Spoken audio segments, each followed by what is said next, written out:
ATL. We certainly had a lot of Knicks gloating in the show this morning, but let's do some more. We bring in our friend, actor, Knicks lifer, Jerry Ferara, joining us right now. Jerry, how we doing? Thank you so much for being with us. First of all, congratulations on the new baby. But I know this pales in comparison, but how excited are you about this win? Oh, it's a great day. I'm happy to join the Knicks party that you guys got going on. And what a charmed life for my new son. The Knicks get the 4 seed and they're tied up in a playoff series. What a great life he's had so far. We here, Jerry. We here. I appreciate you being on the show, my man. It's a beautiful, beautiful feeling. I mean, can you put into perspective, for folks out there that don't understand, I know it's just a playoff win, but it's their first in 8 years. Could you put into perspective what the New York Knicks fan has had to endure and why this moment right now is so special to us? Yeah, I mean, the easy way to put it is, what were the expectations even coming into this season, right? We were trying to maybe position ourselves for the lottery again, or do we want to maybe go after this play-in game? The 4 seed was something unimaginable. And then, getting that playoff win, that was a lot of fun. This team is different. And I've been to Knicks games in March when they have 19 wins and they're, the fans are still cheering like it means something. So you saw it last night. The players felt it. Everyone felt it. There's nothing like this in basketball. I'm sorry. Do you hear this?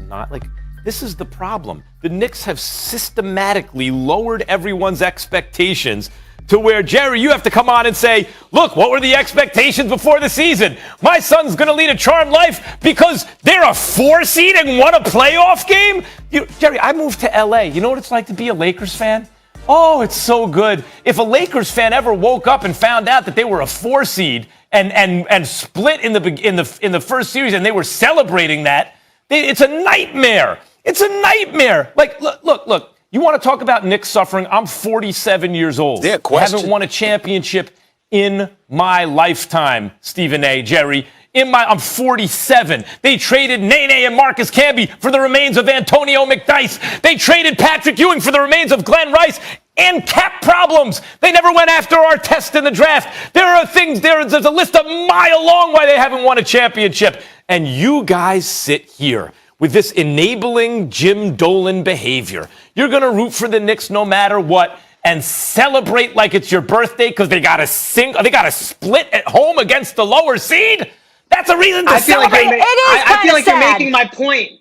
I feel like you're making my point for me, Max. That is exactly why you root for the team when you don't jump off the bandwagon when they have 19 wins in April and when they won a playoff game. Now we can all cheer. No.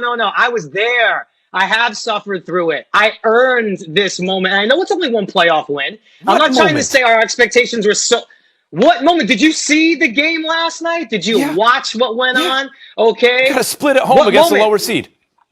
Oh, that's it. Ho hum. I mean, you're talking because about Bogdanovich went 2 for 13 from 3. Ain't going to happen again. And what did he do in game 1 with hands in his face, hitting corner threes with 2 hands in his face? That's not going to happen again. Randall's not going to go 2 for 17 again.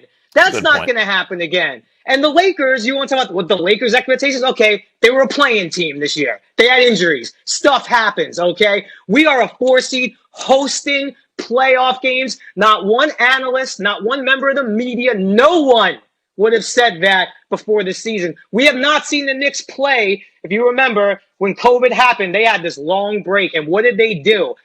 Everyone got ready to play when the time came again.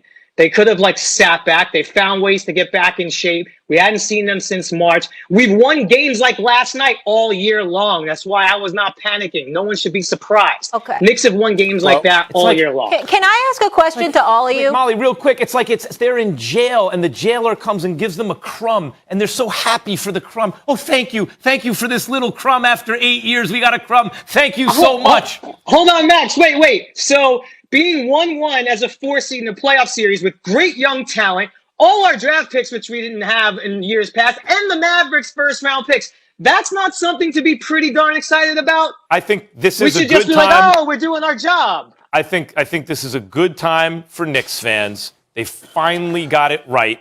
kind of, I guess. We'll see what happens with them. In a couple of weeks, no one's going to be thinking about the Knicks. The Nets are going to be destroying the league. Can I please ask a question? And I'd like to take this to the streets, to Twitter, to Instagram, to everybody. What's more pathetic? Jerry and Stephen A. being overly excited about splitting a first-round series here, or Max moving to LA and jumping on the bandwagon of the Lakers fans when he tries to claim he's a diehard New Yorker? What is actually more pathetic? Bandwagon Max or the over-celebration by Jerry and Stephen A? That's what I would like people at home to answer. First of all, that's an easy answer. The answer would be is that Max is pathetic, because if you're going to sit up there and trade and be the trader that you are and transition your fandom to another franchise, at least have the decency to make sure people actually care. Nobody cares about Max Kellerman being a Lakers fan, because the Lakers were winning championships in the double digits, and they had established how the greatness of their franchise in the purple and gold long before Max even made a flight to LA. So that's just attaching himself to an insignificant element. That's number one. Number two, and more importantly, here's the bottom line, Jerry. When we're looking at the New York Knicks right here, let's understand something, okay? This particular series right here, all they got to do is win this series. And not only does it elevate them in our eyes, but it also puts more pressure on the Brooklyn Nets to win it all, because that's the only thing that will keep them relevant in the city, even though they got KD, Kyrie, and James Harden. If they don't win the championship in Brooklyn, everybody this offseason will be talking about the New York Knicks. Think about that. By the way, I am a trader, not a traitor, a trader. I traded in a losing franchise for. Can we hear from Jerry, please? We've heard enough from you. For the Lakers. So you can't claim New York love, though. Sure, I can. Like I'm a Yankee fan, don't rep a Giants New York. fan. Look, before I decided to take the ESPN afternoon drive slot in LA, I had to consider, could I trade in my Knicks for the Lakers? I thought about it for 24 hours. I said, what, am I kidding? See you later, Knicks. All they've ever given me is misery. And now there's no coming back, Max. Congratulations. You did it. There's no coming back. And if you don't think being down 1-0 and 12 and down 12 points with 4 minutes to go in the third and coming back and winning that game, and you think we're overreacting as a sports fan? Down 1-0, down 12 with 4 minutes to go in the third quarter, and we come roaring back and we're overreacting? No. You can't fight it. You know what's happening. You're trying to fight it, but Where you are know you from, what's Jerry? happening. Jerry, you live in Brooklyn, right? Brooklyn Nets. That's the New York team. Yes. Brooklyn Nets is the New York team. The Brooklyn Nets is the New York team. New Jersey Nets. They were KD and Kyrie should have chose the Knicks. Brooklyn Nets. That's what I should have asked Jerry. Listen, Jerry, all I know, you're a new parent, and you were quite the father too. Was it Elisa? Was that her name on Power? You had custody over her. You were an exceptional father to her on the show. So you know what that tells me? In real life, you are just going to be even better to your baby boy. Her name was Elisa, right? I know some kind of Italian name. Yeah, you were a great dad. You had the drug-addicted wife. It was very tough for you. I know you're in a better situation now. You realize he's not the actual character, right, Molly? He's just an actor. Yeah, I do. You, Max. Making it seem real to you. I do. But I know that heart. All right, Max? You know, it's pretend, right? Oh, my God. Can I just have my moment? He's a good actor. That's right. Entourage and Power are two of my favorite shows ever. Can I just enjoy it for a second? Do you have to ruin everything? Thanks. Bye, Jerry. Thank you. Congratulations, bye, guys. Jerry. All right, Jerry. Thank you. A debate you will absolutely not want to miss. Stephen A. attempts to stand